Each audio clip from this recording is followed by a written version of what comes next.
โอ้ยงัวกินงูโอ้ยตายรถแบบนี้เนาะเพื่อนห้วยชวน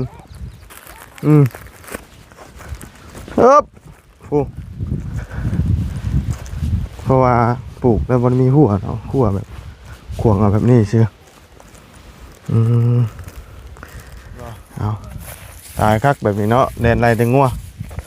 โอ้ยเมื่อยได้พี่น้องเลยเนาะเห็นเป็นกำลังนั่นอยู่แบบงัวแต่เก่ามันมาเป็นพูงมันป่ะเห็นไหมกันละเนาะ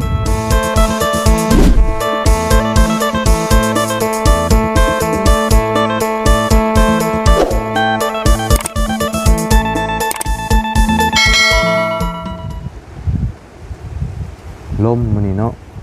เมื่อวานนี่โอ้ยพี่น้องเลยเมื่อวานนี่ตอนเราคุดว่าจะเตรียมเห็ดนานพักแดดห้อนมามันนี่ลมเย็นโว้ยเนี่ยผัดวีเนี่ยเนาะมาหาทางน้องน้อยอีกก้อนพี่น้องเลยเนาะเอาอันว่าอันเรื่องที่ว่าเว้าหยอกเว้าหัวกันก็จะคิดหลายเด้อพี่น้องเลยเนาะเรื่องที่ว่าผู้บ่าวผู้สาวนะอันนี้คือเอาเว้าหยอกเว้าหัวกันซื่อๆเนาะอย่าไปคิดอย่างซีเรียสมากมายพี่น้องเลยมันแค่คอนเทนต์เฮ็ดหยอกเว้าหัวกันเนาะบ่มีไผสิไปคิดอันว่าอันปานนั้นดอกพี่น้องเลยเนาะทั้งน้องเพิ่นก็เว้านัวหัวม่วนทั้งนี้ก็เว้านัวหัวเมือนเนาะก็บ่ได้คิดหยังหลายพี่น้องบ่แม่นว่าสิมาหาจับคู่มันบ่แม่นพี่น้องเลยเนาะถ้าว่าหาจับคู่นะโอ้ยจับไปหลายคู่เลยล่ะพี่น้องเลยเนาะมันบ่อึดแหละคำว่าสิหาจับแบบนี้นะพี่น้องเอ้ยเนาะเฮาก็แค่เว้าเล่นเว้าหยอกเว้าหัวพอได้แบบมีสีสันในคลิปพี่น้องเนาะเอาพี่น้องก่อนอื่นก็สบายดีเด้อเนาะสบายดีและสวัสดีเพื่อนพี่น้องกันเบิดสุขุสุคนพี่น้องเนาะมื้อนี้คือได้ยินข่าวว่าทั้งพระอาจารย์บอกว่าสิมาเยี่ยมมายามเพิ่นมาแล้วบ่บุมาเยี่ยมน้องเพิ่นนี่บ่แม่นเห็นทางบ่าวบุญสารวัตรว่าจะไปหาพระอาจารย์ว่าโดยเนาะเห็นเราเข้ามาเลยสิแม่นหนูสิมามื้อนี้บ่เพราะว่าเมื่อวานนี้เราเข้าไปทางเฮือนบ่าวบุญสารวัตรเนาะพระอาจารย์เพิ่นก็เคยมาตลอดนะมาเป็นประจำเดินสายนะทางพระอาจารย์เราก็ได้ไปหาซอยคู่คนพี่น้องเนาะแจกเครื่องแจกของแจกถ้วยแจกบวงสมปิจำพันเนาะของอยู่ของกินน้ำปูน้ำปลาทุกอย่างเลยนะเนาะทัวร์เลยทางพระอาจารย์นี่แปลว่าบอกในที่ว่าเราบ่เคยมาบ่ฮู้ก็โทรถามทีมงานเนาะให้พามาแต่ว่าทางบุญสารวัตรมันจะเข้ามาพี่แล้วก็ขึ้นเสโปนน้ำบ่อด้วยจังไดเพราะว่ามื้อนี้บุญสารวัตรจะเดินทางเนาะบุญก็อีกมือ2มื้อพุ่นแหละพี่น้องเอ้ยชวนทางนั้นก็เรื่องงบซื้อรถนี่ก็ยังบ่พอยังบ่มีมาเพิ่มเติมพี่น้องเนาะยังซ้ำเก่าส่วนงบตัวนั้นก็ได้เนาะมีแต่ว่าติดตามมานำกันว่าสิได้มื้อใดตัวนั้นก็ได้เนาะเอาจังใดก็เดี๋ยวไปหาทั้งน้องน้อยก่อนมื้อนี้เนาะพ่อแม่เพิ่นบ่ได้อยู่บ่มื้อนี้เนาะคือทรงเงียบเงาไปใส่เบิดมื้อนี้พี่น้องไปหาเขียดหากระปูบ่กุดกบกุดยังขายแล้วเนาะพี่น้องเอ้ยมีแต่ว่าน้องน้อยอยู่ผู้เดียวเนาะไปจ้ะไปเบิ่งน้ำกันเอาปุ๊บไอ้ได้บาทนี่มันยังได้บาทนี่ก็แลน้องพูดบาทนี่งัวกินลูกหมูวะโอ้ยงัวกินงูโอ้ยตายรถแบบนี้เนาะเพื่อนห้วยชวนครับโอ้ตายคักพี่น้องเลยโอ้ชวนงูแต่งแล้วเนาะมาเบิ่งถือโอกาสให้เบิ่งเลยพี่น้องเลยไม่ใช่ได้กินยี่บ้าแบบนี้เนาะหัวบริเหตุ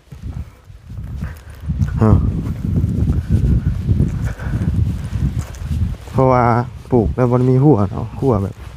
ขวางเอาแบบนี้เชียวเอา เบิ่งก่อนเนาะโอ้หมักมูหรือหมักแตง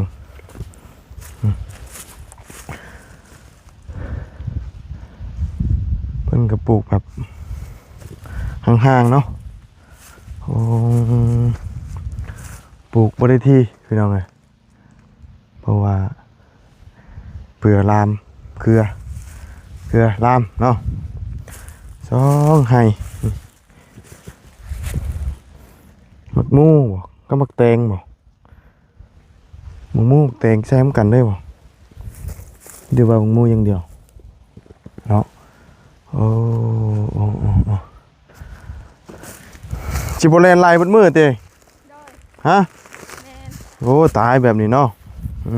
มีอย่างแน่นี่น่ะแตงมะทั่วมีแตงทั่ว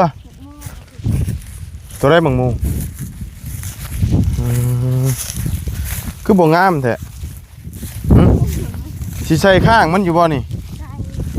ใส่อยู่โอ้ยเนาะ ยังบ่ใหญ่ บ่ตายคักแบบนี้เนาะแดนไรแต่งัวโอ้ยเมื่อยได้พี่น้องเลยเนาะเห็นเป็นกำลังนั่นอยู่แบบงัวแต่เก่ามันมาเป็นพูงมันบ่เห็นไหมก่อนละเนาะมันก็ต้องเฮ็ดทั่วดีกว่านี่บ่หรือว่าจังได๋นี่ มันบ่มีไม้เด้ ฮะ มันบ่มีไม้เด้ นี่เด้อนี่ ไม้กระเจ้าบ่ให้เอา บ่ได้บ่ บ่ได้เด้ ค่าอันมันนี่ก็บ่ได้ติ บ่ นี่ว่าตัดมาเห็นหัวสิเนาะ เฮ็ดได้บาทนี่มันก็งัวมากกันกินบ่ได้นี่เนาะ แม่น ที่บ่แต่ละปีปลูกอะบ่ได้เห็นหัว แต่ก่อนเฮ็ดกันแบบนี้แหละแต่ แบบ ก่อน นี้ได้ แม่น มีแต่ว่าพยายามไล่เอาเลยเนาะ แม่น เพราะมันอันนี้เป็นไงงัวเนาะจากมันมาแต่สายตยาแล้วมันหัวมันนี่คือเหี่ยวแต่มันสิเป็นตางามอยู่บ่นี่ ตอนมันแดดตอนเช้ามันจังเหี่ยวตอนแรงเฮาก็ฮดมัน เช้านี่ฮดแล้วบ่ บ่เฮาบ่ได้ฮดตอนเช้าฮดแต่ตอนแรง ฮดตอนแรงพอ ตอนเช้ามันสิถึกน้ำหมอกอยู่ แต่ว่าใส่พุ่นเนานี่เนาะ โดย จะคนปลูก 2 คน กับแม่บ่ นี่ มีบักทั่วเนาะ โดย เจ้าบักทั่วกับบ่งามเนาะ แม่น มางอดมาเงียดเนาะไงนี่บ่งามปานใดเป็นใบแบบอันนี้เลยนะแต่ว่าตัวนี้ขึ้นเครือแล้วใช้สารอันสิเฮ็ดข้างมันพวกหมักทั่วหมักแตง สึกเสยเด้ข้างมันเอาอันนั้น เจ้าตัวอันเป็นตัวนี้ แม่น หมักโมหมักทั่วตัวนี้หมักแตง โดย ต้องคอยระวังงัวนะมันกระบะมันใหญ่กว่านี้เนาะเพราะว่ามันจะมากิน แม่น นี่หมักแตงตัวนี้ แม่น เป็นหมักแตงข้างบ่หรือหมักแตง บ่แม่นบักแตงอันนั้นเลย บ่มีข้างบ่ บ่ อ๋อแตงกวาบ่ เด้อ แต่อันนี้คือหมักโมนะ แม่นปนกัน เขาคือปลูกบนกันนี่นี่ บ่ปนกันเลยมันบ่มีอันนั้นเลยแบบมันในมันติดกันแล้วปลูกแซมกันเลย ผสมกันบ่ซะ แม่น มันสิบ่อันงำกันบ่เครื่องมูดไปนิดนึง บ่งาม เครื่อง ด แต อง ก ไปนิดนึงเนาะต้องไหลงัวนี่พอดีจอยแล้วนี่ บ่จ่อยดอกอายเข้ามาพวกอายเข้ามาดูอันได้กินขนมเด้ ตุ้ยแล้วเนาะ เลย เอาเดี๋ยวไปเห็นแลนน้ำเบิ่งลองเบิ่งกินนี่รถเมื่อยหอบเลยนี่เนาะคือว่าเฒ่าแล้วพี่น้องเอ้ยอายุหลายแล้วเริ่มนับมือแล้วนับมือหอบผืดขึ้นได้นี่ เลย อยู่ผู้เดียวเต็มมื้อนี่ แม่น พ่อกับแม่ไม่ใช่ พ่อแม่มือดองพ่อไปเกี่ยวหญ้า อ๋องานดองอีกเลย เลย เนาะว่าแหละช่วงนี้ดองหลาย งานบัดบัดเชิญเนาะ เลย หลาย แม่น มีแต่การมีแต่งานหา งานบ่แม่นงานอันนี้เด้แม่นงานได้เงินได้พี่น้องงานเสียเงิน แม่น เป็นงานเสียเงินช่วงนี้เสียเงินอย่างเดียว แม่นจักหน่อยแห่งหลายสักหน่อย นะ จักหน่อยแห่งหลายบางเดือน4เดือน5เดือนอย่างเดือน2 อันนี้ก็เดือน2 แม่น อ้าวเดือน2 4 เออ เดือน4ก็หลายคือกันเดือน6นี่บ่อยากปานใด แม่น เดือน6นี่ยังนั่นปานใดท้ายๆเด้หน้าฝนนะเนาะว่าบ่อยากมีดองหลายปานใดนั่งตากแดดบ่มื้อเช้านี่ เลยนางพิงแดด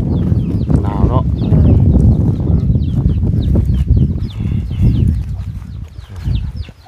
เนาะอยู่คนเดียว เลย พ่อแม่พ่อไปเกี่ยวหญ้า แม่น แม่ไป ดอง ดองเนาะ เลย หญ้าเราก็ยังทันได้ไผอยู่ ยัง แล้วสิเอามาลายดีบ่นี่ไก่ก็ขึ้นเตียง ใช่ จับต้มจับเป็นหยังจักโต เบิดอันหนึงยังอันหนึงเนาะ เลย โอ้ยจังไดไก่นี่ลายดีบ่มันโอ้มันขึ้นหม้อพอดีได้กี่นี่ แม่น สงสัยถึกต้มเนาะขึ้นหม้อพอดี เลย ต้มยังไงนี่ บ่ มีบ่แกงเขียดไปจัก บ่มี โอ้เปล่าหม้อเนาะ หมอต้มมี เออมีแต่หม้อเปล่า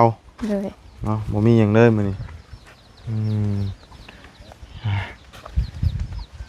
ใช่พี่น้องเอ้ยทางบ่บุญสารวัตรคือว่าออกไปหับพระอาจารย์ยังบ่เห็นมาสงสัยบ่ได้มาบ่มื้อนี้เนาะแล้วบอกอีกบ่ บ่ เราคือว่าสิมานี่เนาะสงสัยบ่แม่นจ้ะ ได้ยินเพิ่นว่าแบบพู้นสิขึ้นทางเซโปน บ่เอามาพี่ก่อนเด้ แต่เพิ่นว่าก่อนสิเข้าไปเซโปนก่อนสิเข้าบ้านนาแพรกเพิ่นว่า สิไปหลายบ้านอยู่ได้ยินเพิ่นเว้า โดยเดี๋ยวเราเพิ่นมาเยี่ยมมายามเข้ามานี่มันเสียอย่างหนึงพี่น้องบ่มีสัญญาณ แม่น ติดต่อหากันยาก แม่น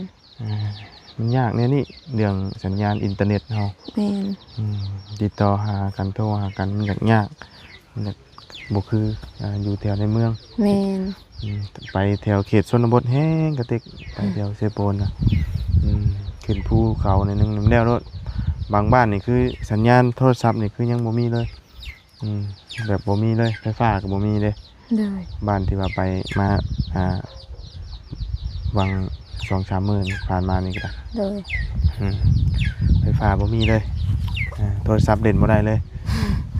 ไฟก็ยังใช้แบบนี้ได้นี่ใช้ไฟโซลาร์เซลล์ เลย หมู่บ้านนั่นนะเข้าไปนี่ก็ทางยากอีกอยู่ภูเขาพุ่นเลย แม่น อยู่ภูเขาเนาะแต่ว่าตัวสังกะสีนั่นเดือจากนี่บ่นะ แม่น เดือจากแผ่น เหลือ2แผ่นบ่ แต่ชิมุ่งจะนี่ก็พอดีกระเทินเนาะ แม่น พอดีกระเทินนะมัน2แผ่นหนึง แม่น อันนี้ก็คือแบบสิบ่ได้ใส่ฟ้าใส่หยังเลยได้เนาะ แม่น แบบเอาแบบนี้เลย เลย แบบจึงปึงที่เลย เลย ยามร้อนนี่ใครอยู่เนาะ แม่น แต่ยามหนาวนี่ดีเนาะ แม่น เย็นจ้อยผมผ่าตัวไหนก็ยังเย็นอยู่ได้ แม่น เพราะว่ายามร้อนนี่มันอาศัยลมเขาเนาะอาศัยลมพัดเข้าแต่ว่ายามหนาวนี่ลมบ่พัดเข้าก็เย็นฮอดตับ แม่น นอนคัตตมาดได้บ่บุญนอนเคยบ่ เคยกัน หนาว มันหนาวได้นอนคัตตมาดพี่น้องเอ้ยเนาะ แม่น ใช่แม่นบ่ โอ้ บ่แม่นเนาะรถบ่าวนิวพี่น้องเอ้ยรถบ่าวนิวกับบ่าวยาวเนาะมาแล้วพี่น้องเอ้ยสงสัยบ่ได้มาเนาะเอามื้อนี้ก็ทางมาไล่เพิ่นก็ซื้ออันนั้นมาอยู่เด้อของหนักมาอยู่เด้อ เลย มาเทนี่ปงเทปูนนี่แหละจังหน่อยนี่อยู่ในรถบ่าวบุญจังหน่อยใช่เพิ่นเอาลงนั่นนี่ว่าจะไปพุ่นน่ะสิจวดไปแกงกอกต่อก่อนไปเผาไปซื้อปูนก่อนบ่าวบุญก็ได้ ด้วย เนาะกินข้าวแล้วบ่มื้อนี้ กินข้าวผัดของลุงนวดมาให้ ฮะกี่บาทท่วง งัมาแล้วพวก มาอีกแล้วอ้าวพี่น้องเอ้ยเนาะมื้อนี้ต้องกินข้าวหลายๆแน่มื้อนี้เนาะ เพื่อเล่นเด้สิเล่นเรื่อยอยู่หรอกมื้อนี้เออแต่ว่าอันช่วงอันมันยังต่ำนี่ยังใครอยู่เนาะ แม่นช่วงมันพูดช่วงมันมากคนแล้วมันเขียว มันเห็นง่ายเนาะ แม่น มันสิเบ็ดดึงเล่งเจ้าเด้อ แม่น โอ้ปลูกไก่พ่นเนาะ เลย มัน ไก่น้ำในนั่นนึงค่ะที่มาปลูกผิดกับไก่โพด อันนั้นหาบจางหันขึ้นมา โดย เออมันบัดเสียตรงที่ว่าเฮาบ่ได้เฮ็ดหัวเนาะ แม่น ตามหลักมันก็ต้องเฮ็ดหัวคือว่าหั่นแหละเฮ็ดหัวเฮ็ดแค่คือว่ามันบ่หลายเนาะปลูกน้ำเล็กน้ำน้อยอีกบ่กี่เดือนมันก็ได้ออกมาออกผลเลย แม่นปลูกหลายน้ำมาพ่อมันแบบ น้ำก็บ่พออีกบ่ แม่น บกบ่ บก อ๋อบ างช่วงตอนมันเป็นมากแบบช่วงงามๆกำลังสิได้อันน่ะขายอย่าง วันนี้มันน้ำบกปะ แม่น ก็เลยกลายเป็นว่าปลูกหน่อยเอา แม่น เพราะว่าดินมันแห้งอยู่แล้วเนาะต้องใช้น้ำหลาย แม่น ดินแข็งครับดินบ่เห็นปลูกบ่งามหั่นนะบ่ลมบ่แลมขนาดใช้พุ่นได้ยังบ่งามเนาะปุ๋ยนี่บ่ได้ใช้บ่ ยังบ่ทันได้ใช้ ต้องพุ่นว่าช่วงนั้นพุ่นว่าจังเล็ง แม่ ปุ๋ยหมาก น แต่มันต้องใส่อยู่แล้วเล็งให้มันมีหมากเลยปุ๋ยหมากเนาะทั้งพอเจ้าไปแต่เช้ามันบ่ไปเกี่ยวหญ้า ไปตอนวังสายตอน 11:00 น 11 โมงบ่บุญยังอยู่บ้านอยู่ตอนนั้นเนาะ เด้อ 11 โมงหากำลังเริ่มออกมาพอดีมื้อเช้านี้ก็ไปงานดองเนาะออกมาหากระหอดแป๊บเดียวสิบ่ายแล้วบ่ายแล้วพี่น้องโอ้ยเนาะวันเวลานี่ไวขนาดเนาะ แม่น บ่ได้ดนในเดี๋ยวนี้นะไปใช้ไม้ใช้เลนแทบบ่ทัน แม่น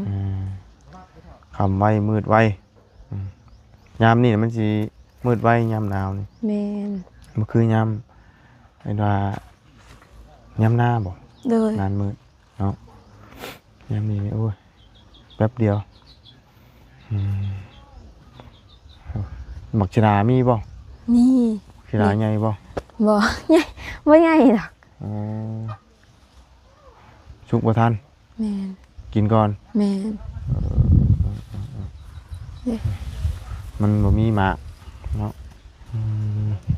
แต่ว่าของผูกของพังก็คือช่วงนี้มันก็แห้งแล้งหมดนี่เนาะ แม่น บ่ได้ แม่น บ่มีหยังแล้วน้ำมันก็บกเบิดเลย แม่น ปูปลาหน้าน้ำก็บ่มีถ้าสิปล่อยก็บ่อยู่นี่เนาะ แม่น อืม น้ำมันหัว น้ำมันหัว เลย รถรุดเอาบ่หรือว่ามันเป็นห้องโดยเฉพาะนี่เนาะ ห้อง ห้อง แต่ก่อนมันเป็นห้อง อืมเนี่ยรุดคันมันขึ้น เลย หางยามนั่นนี่น้ำเต็มบ่ได้เนาะ แม่น แต่ว่ามันครับน้ำบ่อยู่ แม่น คือคันมันบ่หัวมันยังมันสิอยู่อยู่ แม่น เพราะว่าสายน้ำนี่มันไหลผ่านมันมีเลี้ยงปลาใหญ่นะแต่ว่าคือมันน้ำอยู่หั่นนะ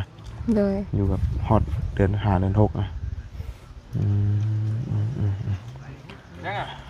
ฮะ แถลงข่าวยังเลยน่ะ โอ้ยเพิ่นเรื่องเพิ่นว่าหยอกว่าหัวกันนั่นล่ะทางน้องน้อย สิ เพิ่น เข้าใจผิด เซลกันเล่นๆนั่นแหละพี่น้องเอ้ยก็บ่มีหยังหลายแล้วก็ไปคิดอิหยังมากมายเนาะ เลย มันก็เว้าหยอกว่าหัวม่วนพี่น้องเอ้ยเนาะเพราะมันมีสีสันเฮฮาเนาะ แม่นบ่ได้หัว หน่อยไปสิไปคิดลึกปานนั้น เลย นี่ล่ะบางคนเพิ่นก็บ่เข้าใจเนาะ เลย มาเฮาหยอกเว้าหัวกันเนาะบางคนก็มาจับคู่พี่น้องเอ้ยเนาะ เลย มาจับคู่ให้น้องเพิ่น เด้อ นั่นนี่อ้าวเนาะมันบ่แม่นเด้อพี่น้องเอ้ยเนาะเราก็อยากช่วยน้องเพิ่นอยู่เรื่องอันนี้ก็ได้เนาะแต่มันยังมีบ่ฮอดบ่ถึงยังบ่มีมาพี่น้องเอ้ยเนาะคือนั่นแหละน้ำเราก็มีมาก็เจาะปุ๊บปั๊บเลยเนาะ แม่น อันนี้คือกันแหละถ้ามีหยังมากก็เฮ็ดได้แล้วนี่เนาะ แม่น มันว่าบ่มีหยังพี่น้องเอ้ยบ่มีหยัง เติมเนาะเป็นไรซั่นแต่รอเบิ่งไปเรื่อยๆอันนี้ก็ถือว่าเห็นพี่น้องคำบ่มีก็เห็นได้นี่แหละสภาพเนาะ เลย อืมนอนอย่างเงี้ยเราก็ได้ถ้าว่าสมมุติว่าได้ปลุ๊กไอ้ไม้นี่ก็มีแบบปลุ๊กอย่างกับปลุ๊กอยู่หน้าเก่าได้เนาะ แม่น ถ้าว่าอยู่บ้านมันบ่มีหมองอันสิปลุ๊กเลยแมันบ่ แม่นบ่มี โดยมีแต่ว่าอยู่หน้าคือเก่าอ๋ออยู่หน้าตลอดแรงตลอดปีเนาะยามเสียงจักรจันทร์ห้องนี่บ่เว้าได้นี่ แม่น อ๋อเนาะ ไปก้านทางคืนพูนแถว หาก้านน่ะบ่ แม่น ก้านเอานี่มันได้เห็นง่ายกว่าบ่ แม่นเวลาเฮาก้านกลางคืนน่ะมันสิหลายบางต้นก็แบบเป็นเช้า มันบ่บินหนีบ่ เฮาเอาตังค์ ต่างติดเอาคือเก่า แม่น อ๋อก้านเอาแต่ว่าติดเอาคือเก่า แม่น ยัน บาง ว่า ตัว ยัน บางตัวมันก็ตกเจือดลงมา ยันว่าเฮาขึ้นไปจับเอาโลด บ่แม่นเนาะ เนาะ ยกคือการเฮ็ดปวกคือมื้อนี้เพิ่นนิยมก้านนะเฮ็ดปวกเพิ่นก็ยังก้าน แม่น ก้านเอาเบิดทุกสิ่งทุกอย่างเลยเนาะ แม่น มีแต่แนวก้านชั่วโมง เลย หาแย่ไข่มดแดงบ่ เนาะ ต้นนั่นแหละไอ้ต้นนั้นเบิดแล้วบ่อ๋อต้นนั้นก็คือกันเลย บ่ตอนนี้แซ่บเลย ต้องตำหัวปีมดแดงน่ะคักได้น่ะเนาะ มีหมูแดงบ้างล่ะ มีไอ้สิแย่บ่ อืม บ่ไว้ก่อน ตำหัวปีมดแดงโอ้แซ่บเป็นหยังได้นี่ หวานต่ำแล้วหวาน ไผตำน่ะ เฮากับบาร์บี้ต่ อืม ำต่ำปีใส่ไข่มดแดงใส่มดแดง แซ่บอยู่บ่ล่ะตำ แซ่บ ยันว่าเค็มประเดะ ว่าต้องย่องมาแซ่บแล้วเฮ็ดกินเองย่องเอง บ่ได้บ่แซ่บคือบ่แซ่บเลยนะเอาตรงๆโนู่นได้เออย่ องเองเลย บ่แซ่บนี่คือบ่แซ่บเลย มันจังได้ฮู้ว่าตัวเองเฮ็ดบ่แซ่บมันสิได้ปรับปรุงเด้ เด้อ เนาะทำบ่แซ่บก็คือบ่แซ่บเออเอามีแต่เอามีนี่แหละเอาไปต้มอีหละ ใจเด้อ เนาะคือเก่าพี่น้องเอ้ย เด้อ ต้มกินแซ่บๆนัวๆเนาะ เด้อ เอาโอ้หมอเฮกแต่กระโปะแล้วก็ได้อันนี้หมองบางลมบ่นี่ยัง แม่ นี่ น จุไฟหมองหนึงมันบางลมหมองหนึง ไก่ย่างขี้ไก่ ฮะ ย่างขี้ไก่ โอ้ ย่างมันแบบตกปอกระหว่างคืน ถ้าว่ามันอยู่เป็นคอกเจือๆแล้วได้ขี่มันไม่ใช่พักแค่หญ้างามเลยนี่ แม่ อันนี้มันขี่ยะยายวะเออไปฉันเนาะมีแต่ว่าให้อ้ายเพิ่นเข้าไปหาเนี่ยมาตำมาอันนี้ก่อนพี่น้องเอ้ย เลย ไปละสบายดี สบายดี เนาะไป เลย ขอไม้ก่อนละมาเดี๋ยวจังหวะกันไม้น้องมีหยังเพิ่มเติมกันเนาะยังบ่มีหยังพี่น้องในตอนนี้ มีแต่เถียงเปล่าๆเนาะนี่แหละพี่น้องเอ้ยโล่งจุงปุ้งเนาะปะโอมปะเพเราก็คือเห็นนั่นแหละพี่น้องเอ้ยเนาะได้ตึกหายัง คอยเห็นหูมันเกี่ยงเลย ไข่บ่ จังว่านี่เด้ ถือว่าไข่ไก่เท่เท่านี้ เห็นน่ะหูปงอยู่ อีละไข่เจ้าไข่อยู่นี่บ่ห่าน ใกล้บ่ใครอยู่นี่ ให้มันเข้าในได้น่ะ เห็นบ่คอยบ่อยู่ ฮะเสร็จทึก นี่หูมัน ใช่ นี่ยิงขึ้นอยู่ มันก็หมุนเข้าไปเนาะ หมุนเข้าไปใกล้ได้ ว่าตั้งบ่ย่านนี่ไก่ ยอมรับอยู่ว่ะ เพราะเราจะเอาน้ำอึไว้ เรายันมาครับ นั่นแหละก็ยังว่าเอ้ามันนั่นว่างาน้ำแสดงน้ำคือพกอยู่นี้แนมไปแนมมาว่าเห็นหูปงอยู่โอ้ย เนาะเอาจากพี่น้องเลยเนาะไปมีแต่แล้วพี่น้องเลยพบเจอกันไหมขอบคุณให้พี่น้อง FC เด้อที่เขาติดตามนะครับส้มเนาะไปแล้วพี่น้องสบายดีไป